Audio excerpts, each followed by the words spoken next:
लोहे का स्वाद लोहार से नहीं घोड़े से पूछना चाहिए, जो दिन रात उस लोहे की लगाम को अपने दांतों तले दबाए उसके स्वाद को चखता है।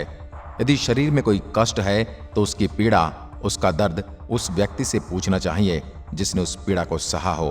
कोई वैद्य या चिकित्सक उस दर्द की असली कहानी नहीं बता सकता। इसलिए शांति का मूल्य भी उनसे मत पूछिए जिन्होंने कभी अशांति या युद्ध के दर्शन ही न किए हों, और जिन्होंने कभी अशांति को झेला ही न हो, जिन्होंने इस अशांति के दंश के उस जहरीले डंक का स्वाद न चखा हो। जिन्हें शांति विरासत में मिलती है वह शांति का मूल्य नहीं बता सकते। वे शांति के भोगी हो सकते हैं और शांति के मूल्य को और शांति की इस धरोहर को अपना निजी स्वार्थ, अपने अहंकार और अपने नाक की वेदी पर रखकर वे अशांति के मार्ग की ओर बढ़ जाते हैं और मूल्यवान शांति को गंवा देते हैं।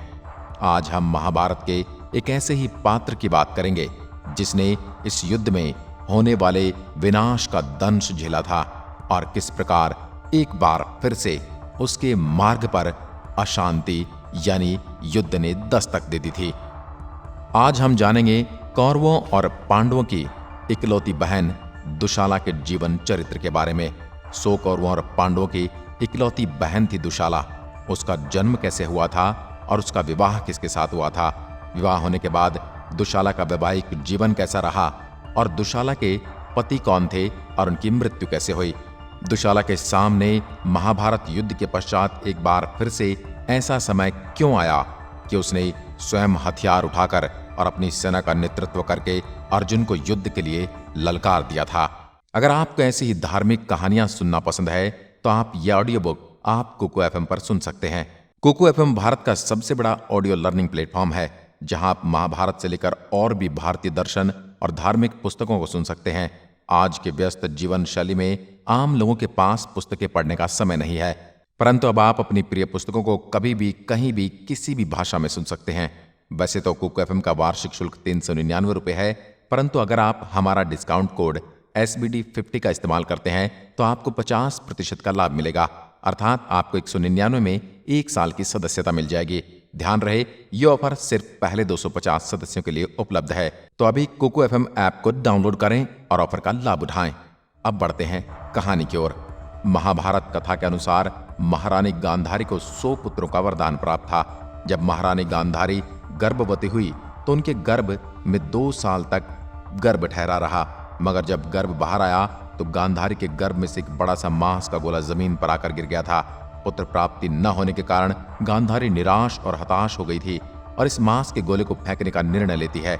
जैसे ही गांधारी से फेंकने के लिए जाती है वैसे ही सौभाग्य से ऋषि वेदव्यास वहां उपस्थित हो जाते हैं और फिर गांधारी ने सारी घटना का वर्णन महर्षि वेदव्यास के सामने कर दिया।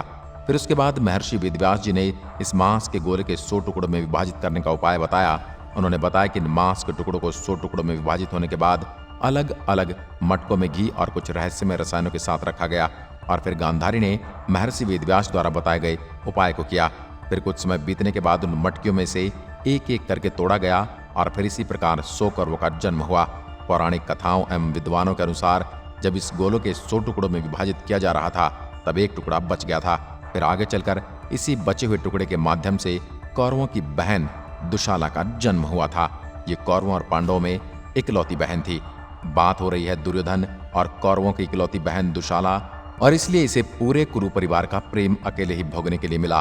पितामह भीष्म से लेकर विदुर और गांधारी, स्वयं महाराज धृतराष्ट्र और कर्ण के साथ साथ दुर्योधन, दुशासन और 5 पांडवों का प्रेम भी उसके लिए अभाज्य था। और फिर अभाज्य प्रेम की सौभाग्यशाली कन्या का विवाह किया गया सिंधु नरेश जयद्रथ के साथ। जयद्रथ एक अच्छा राजा था या नहीं, इसके बारे में तो हम विचार आज की वीडियो में नहीं करने वाले, परंतु आज की वीडियो में हम यह अवश्य जानेंगे कि इस जयद्रथ का व्यक्तिगत चरित्र कैसा था। जयद्रथ वही जयद्रथ जिसने द्रौपदी का अपहरण करने की चेष्टा की थी। कोई भी बहन यह नहीं चाहेगी कि उसके पति द्वारा उसकी ही भाभी का अपहरण करने की चेष्टा की जाए, और जिस दामाद, जिस बहनोई को पांडव और कौरव अपनी पलकों पर बिठाकर रखते थे उसी का अपमान करके उसके सिर को गंजा करके छोड़ दिया जाए, तो यहाँ ये आप अंदाजा लगा सकते हैं कि दुशाला का वैवाहिक जीवन कोई बहुत ज्यादा सुखमय व्यतीत नहीं था, क्योंकि जयद्रथ उसके भाइयों से नफरत करता था। जितनी भाग्यशाली वह हस्तिनापुर में जन्म लेने के बाद थी, उतनी भाग्यशाली वह सिंधु देश में बहुरानी बनकर नहीं रह पाई। परंतु अपने कुल की मर्यादा और अपने सगे संबंधी और माता पिता को अपनी ओर से निश्चिंत रखने के लिए उसने कभी भी अपने पर होने वाले दुर्व्यवहार और अपने वैवाहिक जीवन के अत्याचारों का वर्णन कभी भी हस्तिनापुर वासियों के सामने नहीं किया। अभी तो दुशाला का जीवन कैसे तैसे कट रहा था, तभी एक और सौभाग्यवती कहलाने के लायक भी थी। परंतु इसी के बीच में आया महाभारत का भीषण युद्ध, जिस युद्ध ने दुशाला का सब कुछ उससे छीन लिया। इस युद्ध ने दुशाला, जो कभी 100 भाइयों की बहन हुआ करती थी, उसके सभी भाइयों को काल का ग्रास बना दिया। और इसी युद्ध ने उसे अपने पति यानी सिंधु नरेश जयद्रथ को भी खोने पर विवश कर दिया। वह समय था जब युद्ध के उपरांत पांडवों ने हस्तिनापुर के राज सिंहासन पर बैठकर राज सिंहासन को संभाल लिया। परंतु दुशाला कहाँ जाती? न तो वो सिंधु देश में सुखी थी और न ही वह हस्तिनापुर अपने माता पिता से मिलने आ सकती थी, क्योंकि वो जानती थी कि सिंधु देश और पांडवों के बीच की शत्रुता की खाई इतनी गहरी है कि वह चाहकर भी अपने माता पिता धृतराष्ट्र और गांधारी से नहीं मिल सकती, क्योंकि सिंधु नरेश जयद्रथ के मरने के बाद राज्य का भार भी दुशाला पर था। अभी उनका पुत्र इतना परिपक्व नहीं था कि वह राज्य को संभाल सके, इसलिए किसी राज्य के प्रतिनिधि होने के नाते हस्तिनापुर नहीं जा सकती थी। महाभारत युद्ध ने दुशाला को इतने दुख दिए कि वह किसी के साथ उन्हें बांट भी नहीं सकती थी। वह इससे भी बड़ा दुख था। युद्ध के दंश को झेलने वाली दुशाला के जीवन में एक बार फिर से एक ऐसा समय आया जब युद्ध ने उसके द्वार पर आकर दस्तक दे दी। और ये कोई ऐसा वैसा युद्ध नहीं था। भीम और अर्जुन के नेतृत्व में हस्तिनापुर की सेना उसके द्वार पर आकर खड़ी थी। हुआ यूं था कि पांडवों ने हस्तिनापुर राज्य की शांति और अपने पड़ोसी राज्यों और रिश्तेदारों को एक बार फिर से संगठित करने के लिए एक अश्वमेध यज्ञ का आयोजन किया था। और इस आयोजन का नेतृत्व कर रहे थे अर्जुन और भीम। वे हर उस राज्य के नेतृत्व से बात कर रहे थे जिस राजा ने महाभारत युद्ध में हिस्सा लिया था या नहीं लिया था, या आप कह सकते हैं ये एक प्रकार से शांति का प्रचार प्रसार था, क्योंकि शांति का प्रचार प्रसार कौन चाहता है यह आपको बताने की आवश्यकता नहीं। जिसने अशांति और युद्ध की वेदी पर अपने परिवार, रिश्ते नातों और अपने जीवन संबंधी सभी सुखों को बलि पर चढ़ा दिया हो, वही शांति की तलाश में निकलता है और वही शांति का मूल्य भी जानता है।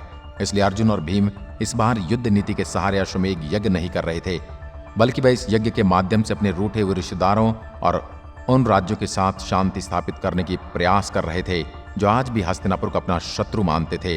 वो चाहते थे जो हुआ सो हुआ उसे भूलकर, परंतु जो अभी लोग जीवित हैं वो जिस भी राज्य के नेतृत्व में किसी भी प्रकार की कोई भी कमी है या वो किसी भी प्रकार की समस्या से जूझ रहे हैं तो उनकी सहायता की जाए, उन्हें एक शांति के मार्ग पर निडर होकर आगे बढ़ने के लिए प्रेरित किया जाए, उस शत्रुता को समाप्त किया जाए जो एक पीढ़ी से दूसरी पीढ़ी की सांसों और हृदय में भी समाती जा रही थी। और इसका सबसे जीवंत उदाहरण मिला सिंधु देश में। हस्तिनापुर की सेना सिंधु देश के द्वार पर खड़ी थी। सिंधु देश के द्वार पर सेना को खड़ा देखकर सिंधु देश के गुप्तचरों ने अपनी राजमाता दुशाला और उनके पुत्र सूरत को यह सूचना दी कि हस्तिनापुर की सेना भीम और अर्जुन के नेतृत्व में उनके द्वार पर खड़ी है। इतना समाचार सुनते ही सबके मन में वही महाभारत युद्ध की यादें ताजा होने लगी। सभी उस भयावह युद्ध के परिणाम से इतने डरे हुए थे और इसी के साथ युद्ध और उनके द्वार पर आकर खड़ा हो गया था। दुशाला, जिसने महाभारत युद्ध में अपने भाइयों और पति के अलावा अपने अनेक रिश्ते नातों को खोया था, वह एक बार फिर से अपने बचे हुए रिश्तेदारों के साथ युद्ध की स्थिति में पहुंच गई थी। दुशाला और जयद्रथ का पुत्र सूरत यह सब सुनकर बेसुध हो गया और सेना का नेतृत्व करने के लिए शत्राणी दुशाला अपने रथ पर आरूढ़ होकर अपने धनुष पर तीर चढ़ाकर युद्ध भूमि की ओर प्रस्थान करती है और पांडवों को यह संदेश भिजवा देती है, जब तक सिंधु देश का एक एक बच्चा, स्त्री या बूढ़ा व्यक्ति जीवित रहेगा तब तक आपके और हमारे बीच में शत्रुता बनी रहेगी और वही हमारे बीच में अंतर बना रहेगा। हमारे बीच में वही रिश्ता बना रहेगा जो जीवन और मृत्यु के बीच में होता है। वही रिश्ता हम सब तब तक निभाएंगे जब तक सिंधु देश में एक भी व्यक्ति जीवित है। दुशाला का साहस, राज्य के प्रति इतना प्रेम और समर्पण देखकर अर्जुन और भीम को अति प्रसन्नता हुई, क्योंकि बहन दुशाला अपने राज्य के लिए कितनी गंभीर परिस्थिति में भी युद्ध करने के लिए तैयार है और उनके राष्ट्र प्रेम की वो प्रणाम करते हैं। लेकिन साथ ही वे इस बात से दुखी भी हो जाते हैं जो उनकी इकलौती बहन उनसे इतनी घृणा करती है, उसने यह जाने बिना कि हम यहाँ किस कारण से आए हैं और जिन्हें अपनी सेना को तैयार करके युद्ध भूमि के लिए पलायन कर दिया है। परंतु वह जानते थे कि जिस युद्ध के आंगन से होकर दुशाला का जीवन व्यतीत हुआ है उसके उपरांत यह सोचना कोई बड़ी बात नहीं। उसके उपरांत युद्ध भूमि में दोनों भाइयों ने इकट्ठे होकर दुशाला के समक्ष गए और दुशाला से अपने आने का प्रयोजन बताया। थोड़े समय तक तो दुशाला अपने आप को रोके रखती है, परंतु अपने भाई उससे मिलने का उसके मन में जो कई वर्षों से विचार चल रहा था, उसके सामने वह अपने भाइयों की ओर खींची चली जाती है और एक बार फिर वह अपने जीवित बचे भाइयों से मिलकर अति प्रसन्न होती है।